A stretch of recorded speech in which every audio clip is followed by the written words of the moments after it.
Bonjour mes loulous. Bon, on va pas se voir pendant plusieurs semaines et puis nous nous étions arrêtés en pleine lecture de l'album La Reine des Fourmis a disparu. Il faut quand même que vous sachiez la fin pour savoir qui a kidnappé notre Reine des Fourmis rouges. Alors nous allons reprendre l'histoire. Là où je m'étais arrêtée avec les CP, comme ça fera un petit rappel aussi pour les CE1. Et nous allons enfin découvrir qui a kidnappé notre Reine des Fourmis. On est prêt? On se concentre, on y va. La forêt est magnifique vue d'en haut. La ligne de terre rouge paraît bien ridicule comparée au fleuve qui trace son chemin à travers l'épaisse forêt. Il ressemble à un énorme serpent, sombre et sinueux. Sa surface brille sous le soleil du matin. L'oiseau de fer vole plus haut que l'aigle, plus vite que le faucon, et c'est sans doute aussi le plus vorace des rapaces si je me réfère à tous les animaux prisonniers de son ventre. Tous se sont tus maintenant. Reste le vrombissement de l'oiseau. Car c'est aussi le plus bruyant des oiseaux, et ce n'est pas fait pour diminuer la panique qui règne parmi les animaux captifs. Où les emmène-t-on? Et pourquoi? Notre reine est-elle encore en vie? Sommes-nous au moins sûrs de la trouver, là où nous allons? Élie s'interroge, m'interroge, interroge les prisonniers. Mais nul ne peut répondre à ces questions. Il m'avoue aussi que, sans moi à ses côtés, il serait mort de peur depuis longtemps. Il trouve que je suis un détective formidable. Ah, il est très bien, ce petit. Pendant ce temps, le paysage a complètement changé. Le fleuve est toujours là, mais les arbres ont été remplacés par d'innombrables constructions, comme autant de fourmilières géométriques. L'oiseau de fer perd de l'altitude. Nous approchons vraisemblablement du but. L'oiseau s'est posé en douceur. Des Indiens blancs, recouverts d'une seconde peau orange, ouvrent son ventre de métal. Vite, nous nous cachons dans une caisse. Nous n'y voyons plus rien, mais nous sentons qu'on nous transporte ainsi que tous les autres animaux qui s'agitent à côté de nous. Nouveau vrombissement, nouvel arrêt, déchargement. Et terminus, tout le monde descend. Nous jetons un œil dehors. Tout est gris, pas un arbre, pas une feuille. Partout, d'immenses fourmilières carrées. Les Indiens blancs vivent comme les fourmis, mais dans une jungle de béton. Rien à voir avec nos Indiens de la forêt. À ce stade de l'expédition, je me dis « Mandibule de savon, te voilà en pleine science-fiction. Fini les entrelacs de lianes, tu n'es plus chez toi. Il va falloir faire preuve de jugeote et d'intuition pour retrouver ta chère reine ici. » Et hop, en route pour visiter ce dédale mystérieux. Nous avons à peine quitté les lieux où les caisses sont entreposées que nous tombons sur une bande de cafards en vadrouille. Dégoûtant mais sympathique, il nous indique illico la salle où se trouvent tous les animaux exotiques. On dirait que la roue a tourné. Et si la chance nous souriait enfin? Nous passons devant un gardien qui n'a pas l'air commode. Il veille devant la porte comme une fourmi soldat à l'entrée des galeries. Au bout d'un long couloir et de quelques petites pièces sombres s'ouvre une immense salle.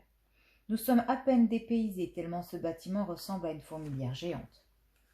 Par le poil mystérieux, que vois-je? Des dizaines d'animaux de toutes sortes sont là, alignés bien sagement. Oh, l'interrogatoire va être long. Le poil appartient peut-être à l'un d'entre eux. Pour gagner du temps, mon assistant et moi posons nos questions chacun de nos côtés. Pas plus le lion que l'éléphant, la gazelle que la hyène, le crocodile que le tatou, nul ne daigne répondre. Auraient-ils perdu leur langue? La langue et tout le reste? Répond une voix derrière moi. Une petite souris grise m'affirme que tous ces animaux sont morts depuis longtemps. Il ne reste plus que leur peau et leurs poils. Leurs yeux sont en verre et leur corps est rempli de paille. Elle en a d'ailleurs profité pour faire son nid tout là-haut, dans la tête de la girafe, pour échapper aux attaques du chat qui hante les lieux. C'est que moi je ne peux pas m'enfuir en volant, comme Coco le toucan, dit-elle. Soudain, une ombre élancée se profile sur le mur où sont posés à tout jamais des centaines de papillons. C'est le chat qui approche. Au moment où j'aperçois ses grandes moustaches blanches, je ne vois déjà plus que la petite queue rose de la souris. Accablé par le spectacle de tous ces animaux empaillés, je rejoins Élie. Il est en train de s'énerver après un petit singe muet qui regarde dans le vide. Allez, viens, Inutile d'insister. On a dû réserver à notre regrettée reine le même sort qu'à tous ces papillons épinglés sur le mur. C'est en cherchant la sortie, la tête basse, que mon assistant trouve un nouveau poêle, identique au nôtre. Puis, sur le dallage d'un couloir, un deuxième poêle, puis un troisième encore. La piste nous guide ainsi jusqu'à une petite pièce mal éclairée, remplie de vitrines et d'objets bizarres. Un vieil Indien blanc est assis là. Il a des poils plein le menton, les mêmes que le nôtre. C'est lui, le kidnappeur de notre reine. Nous grimpons sur le bureau et là, devant nous, trônons dans une cage de verre, notre reine, vivante, notre reine est vivante. L'homme au menton poilu l'examine avec intérêt, sous tous les angles. Ah, c'est vrai qu'elle est belle, notre reine. Mais sait-il qu'elle est 1000 fois plus précieuse pour nous que pour lui, car nous sommes des milliers à espérer son retour? Mais attention, prudence, il ne s'agit pas de se faire repérer si près du but. Élie et moi nous regardons. Il m'a compris. Nous attendrons que l'homme et ses poils au menton quittent la pièce pour nous montrer à visage découvert. Enfin, la voie est libre. La reine nous reconnaît aussitôt. Elle jubile et fait des petits bonds dans sa prison de verre. Elle nous prie de l'aider à sortir de là. La force des fourmis rouges n'est pas une légende, et bientôt nous avons suffisamment soulevé la cloche de verre de son socle pour que la reine puisse se glisser jusqu'à nous. La reine est enfin libérée. Nous quittons vite le laboratoire et remontons les grands couloirs le long des vitrines, des animaux empaillés et des squelettes. La reine aux anges ne tarit pas d'éloges et nous promet de belles récompenses. Je ne sais pas ce qu'elle entend par là et je n'ose pas lui demander. Mais l'heure n'est pas encore aux réjouissances. Nous sommes loin de chez nous et il est trop tôt pour crier victoire. Nous repassons par la grande salle des animaux exotiques en silence, impressionnés par le nombre de bêtes enlevées à la forêt. Coco, coco, coco, coco. Un toucan avec son bec énorme et coloré vole vers nous. C'est sûrement Coco le toucan. Notre reine le reconnaît aussitôt et nous explique que c'est la mascotte du musée. Le pauvre est enfermé ici depuis de nombreuses années et les hommes l'ont rendu fou. Il ne sait plus dire que son nom. Coco. Coco, Coco, Coco. Il va nous faire repérer s'il ne se tait pas tout de suite. Il abandonne le dos du rhinocéros et se pose devant nous. Il nous observe de près, intrigué. Le vieux barbu entre dans la pièce et il s'approche de Coco, un fruit bien mûr à la main. Mon assistant me tire par la patte. Il m'indique discrètement le dos du toucan. Mais où veut-il en venir? Élie me chuchote à l'oreille qu'il faut le faire confiance à l'instinct de Coco, qu'il est notre seule chance de revoir la forêt. Mais oui, évidemment, il a sûrement raison. Je lui tape dans le dos, puis j'aide notre reine à grimper sur le plumage de l'oiseau. L'homme est tout près et se penche vers Coco. Il lui tend le beau fruit juteux. Mais il a dû nous apercevoir car il réajuste ses lunettes sur son nez et écarquille les yeux en reconnaissant notre reine. Il lâche son fruit qui roule au pied du rhinocéros et essaie d'attraper son toucan. L'oiseau, apeuré, s'envole vers le plafond où pendent d'immenses squelettes de baleines.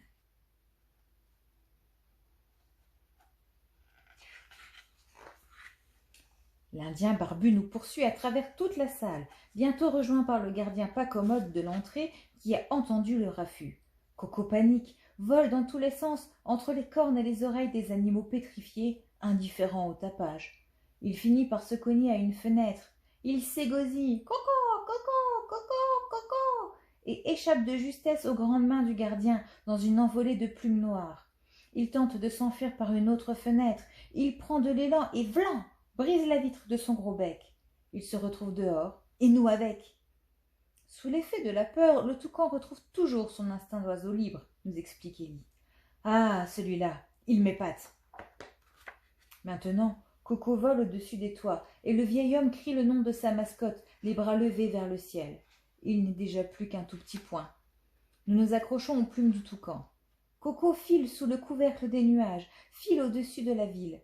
Je lis encore la peur dans ses yeux vifs. Mais il ne crie plus. On dirait qu'il vient de se réveiller. Le plus lucide des toucans vole droit vers la forêt, d'instinct. Notre reine rayonne de bonheur et me félicite. Elle se croyait perdue.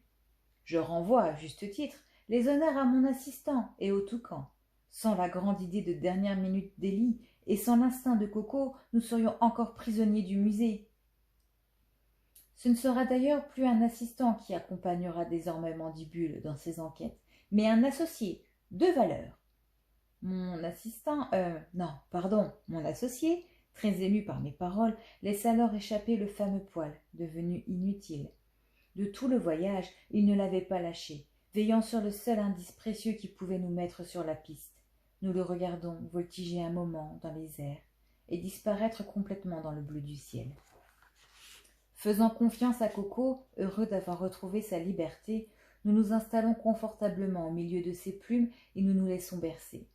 Cette enquête, menée tambour battant, nous a complètement épuisés. Alors que nous allions nous assoupir, notre reine nous secoue et nous fait signe de regarder vers le bas. Notre forêt est là, magnifique. Voilà, fin de l'histoire.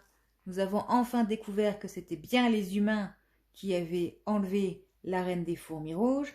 On s'en doutait un peu, puisque quelle autre espèce animale est capable de détruire une forêt, de construire des bâtiments, de mettre des grues et tout ça en métal, et de capturer des animaux. Vous aviez bien raison, c'était bien les humains.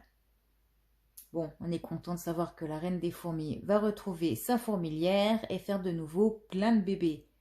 D'ailleurs, vous vous souvenez de combien de bébés elle pondait par jour? Ils nous le disent au début de l'histoire.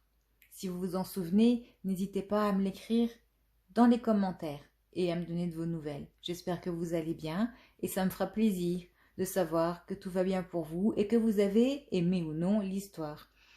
J'essaierai de vous en trouver une autre peut-être pour la semaine prochaine. En attendant, prenez bien soin de vous, prenez bien soin des livres et prenez bien soin de votre entourage. À très vite!